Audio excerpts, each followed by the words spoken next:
So I'm going to be reading the introduction to The Power of Now by Eckart Tolle. The origins of this book. I have little use for the past and rarely think about it. However, I would briefly like to tell you about how I came to be a spiritual teacher and how this book came into existence. Until my 30th year, I lived in a state of almost continual anxiety, interspersed with periods of suicidal depression. It feels now as if I am talking about some past lifetime or somebody else's life. One night, not long ago, after my 29th birthday, I woke up in the early hours with a feeling of absolute dread. I had woken up with such a feeling many times before, but this time it was more intense than it had ever been. The silence of the night, the vague outlines of the furniture in the dark room, the distant noise of the passing train. Everything felt so alien, so hostile, and so utterly meaningless that it created in me a deep loathing of the world. The most loathsome things of all, however, was my own existence. What was the point in continuing to live with this burden of misery? Why carry on with this continuous struggle? I could feel that a deep longing for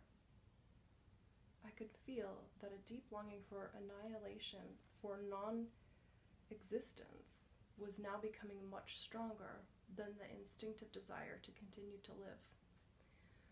I cannot live with myself any longer. This was the thought that kept repeating itself in my mind. Then suddenly I became aware what a peculiar thought it was.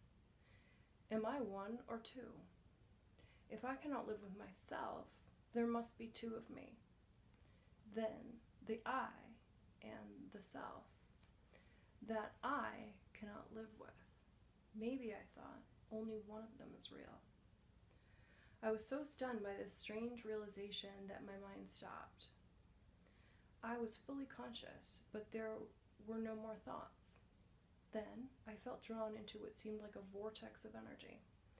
It was a slow movement at first and then accelerated. I was gripped by an intense fear and my body started to shake. I heard the words, "Resist nothing," as if spoken inside my chest. I could feel myself being sucked into a void.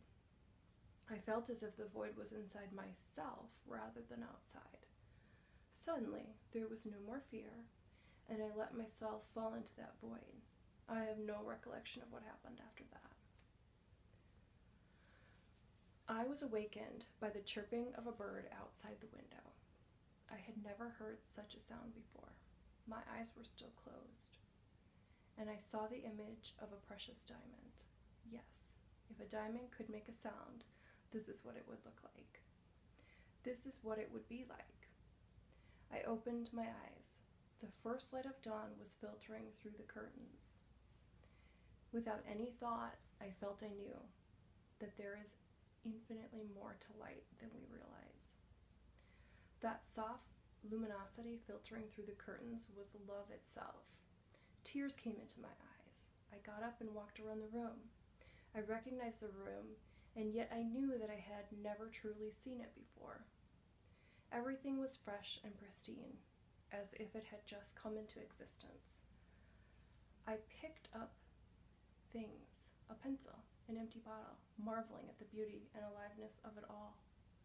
That day, I walked around the city in utter amazement at the miracle of life on earth, as if I had just been born into this world.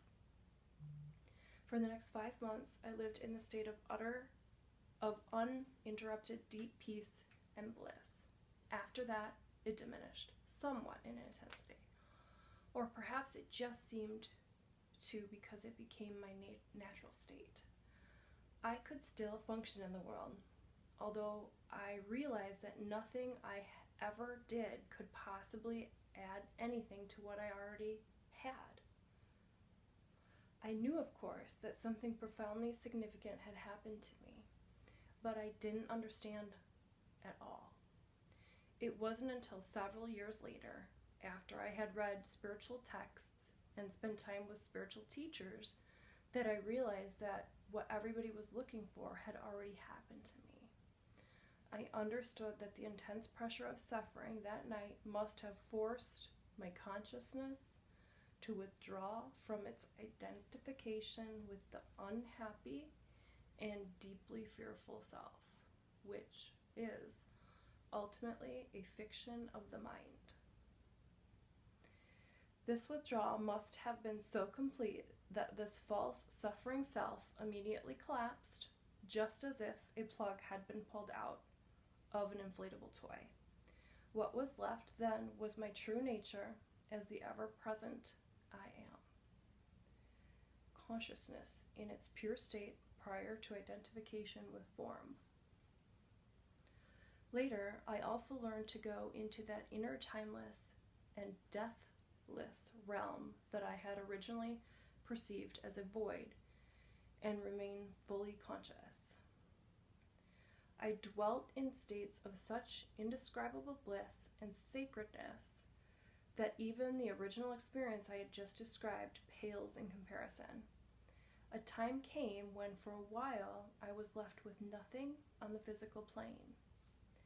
I had no relationships, no job, no home, no socially defined identity. I spent almost 2 years sitting on park benches in a state of the most intense joy. But even the most beautiful experiences come and go. More fundamental, perhaps, than any experience is the undercurrent of peace that has never left me since then. Sometimes it is very strong and almost palpable, and others can feel it too. At other times, it is somewhere in the background, like a distant melody. Later, people would occasionally come up to me and say, "I want what you have. Can you give it to me? Or show me how to get it?" And I would say, "You have it already. You just can't feel it because your mind is making too much noise." The answer later grew into the book that you're holding in your hands. Before I knew it, I had an external identity again. I'd become a spiritual teacher.